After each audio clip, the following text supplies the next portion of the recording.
everyone, welcome to 2 and 3D. So today we are going to be reviewing this puppet. This is Esther. All you need to do to get this puppet is follow the link in the description and you'll be able to get Esther.puppet file. You drag the .puppet file to your project panel, and then from your project panel you drag it to your timeline and you have something like this. So you select it, you come to the controls, and you will see all the controls that I have added into this puppet.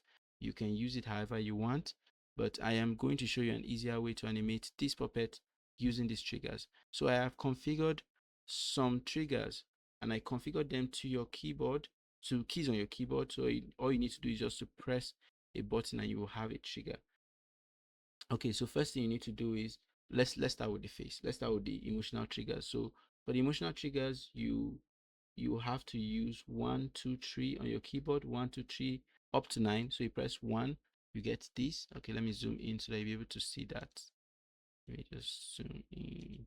Okay, that's not good enough. Let's drag it down. No, wrong. Okay, so now that we can see her face, so if I press 1, we'll get this trigger, that is the angry emotional trigger. You press 2, you get this. 3, you get this. 4, 5, 6, 7, 8, 9, and then 0 for blink. Okay, so let's just zoom out now. Let's go back to what we had initially.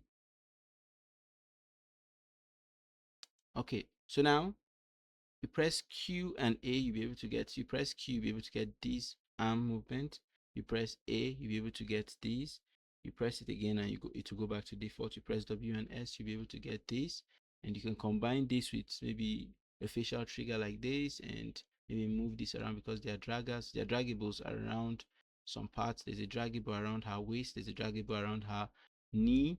There's a draggable around this arm, and there's a draggable around this part here.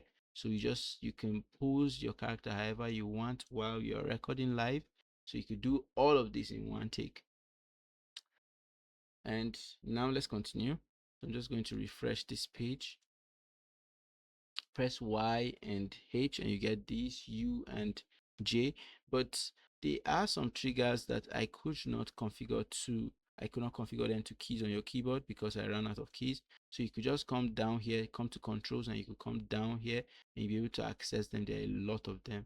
So you press, if for instance, if I press this, okay, if I press this, you'll be able to get this, and this is not configured to a key. So, and this is kind of like an important trigger.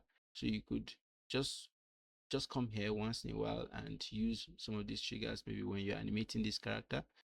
And I think that should be all for this character. This character will also be available in the software, but that is for the latest update, and I have not posted that yet, but I will in probably a day or two, so watch out for that.